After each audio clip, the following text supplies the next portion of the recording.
CD 2. Capítulo 2. Os cavaleiros que acabavam de apear-se eram dois belos e elegantes mancebos, que chegavam da vila de Campos. Do modo familiar, porque foram entrando, logo se desprendia que era gente da casa. De feito, um era Leôncio, marido de Malvina, e outro Henrique, irmão da mesma. Antes de irmos adiante, forçoso nos é travar conhecimento mais íntimo com os dois jovens cavaleiros. Leôncio era filho único do rico e magnífico comendador Almeida, proprietário da bela e suntuosa fazenda em que nos achamos. O comendador, já bastante idoso e cheio de enfermidades depois do casamento de seu filho, que tivera lugar um ano antes da época em que começa esta história, havia abandonado a administração e usufruto da fazenda, e vivia na corte, onde procurava alívio ou distração aos achaques que o atormentavam. Leôncio achara desde a infância, nas larguezas e facilidades de seus pais, amplos meios de corromper o coração e extraviar a inteligência. Mau aluno e criança incorrigível, turbulento e insubordinado, andou de colégio em colégio, e passou como gato por brasas por cima de todos os preparatórios, cujos exames, todavia, sempre salvara a sombra do patronato. Os mestres não se atreviam a dar ao nobre e munífico comendador o desgosto de ver seu filho reprovado.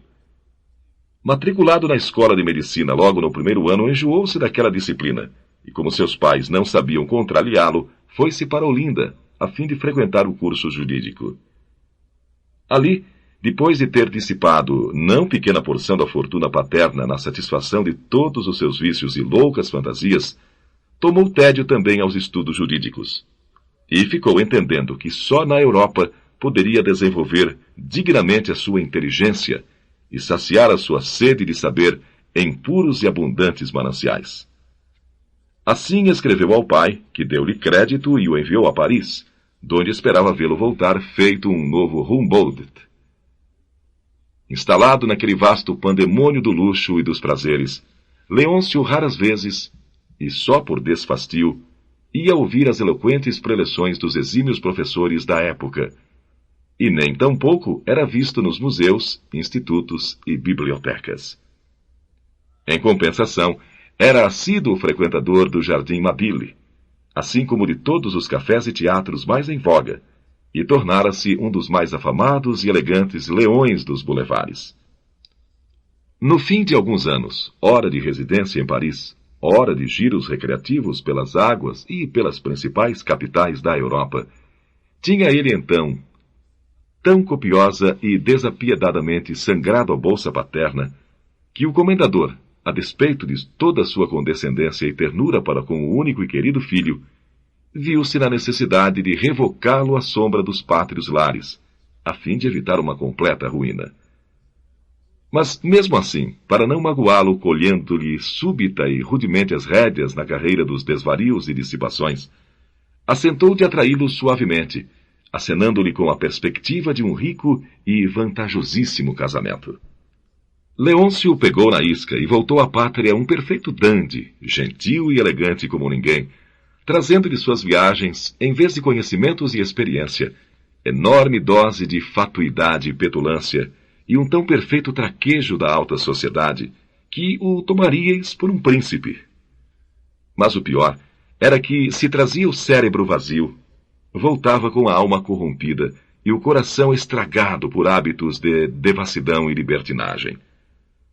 Alguns bons e generosos instintos, do que o dotara a natureza, haviam se apagado em seu coração ao roçar de péssimas doutrinas confirmadas por exemplos ainda piores.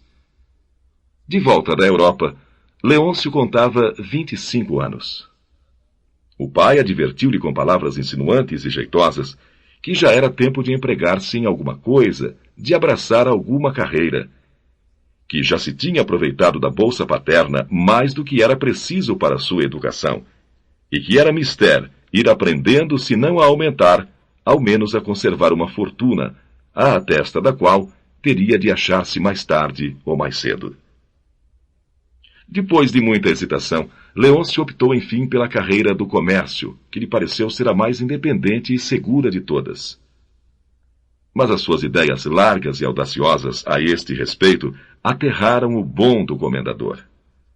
O comércio de importação e exportação de gêneros, mesmo em larga escala, ou o próprio tráfego de africanos, lhe pareciam especulações degradantes e impróprias de sua alta posição e esmerada educação.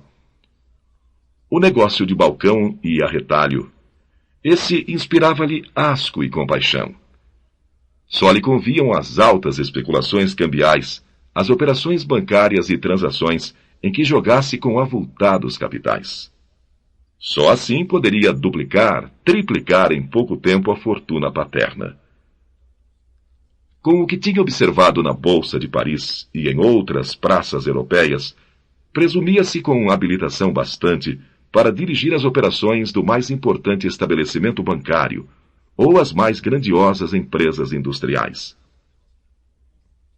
O pai, porém, não se animou a confiar sua fortuna aos azares especulativos daquele financeiro em botão, e que até ali só tinha dado provas de grande talento para consumir em pouco tempo e em pura perda somas consideráveis.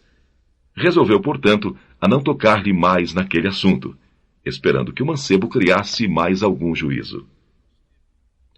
Vendo que seu pai esquecia-se completamente dos planos de criar-lhe um pecúlio próprio, Leôncio olhou para o casamento como o meio mais suave e natural de adquirir fortuna, como a única carreira que se lhe oferecia para ter dinheiro a esbanjar a seu bel.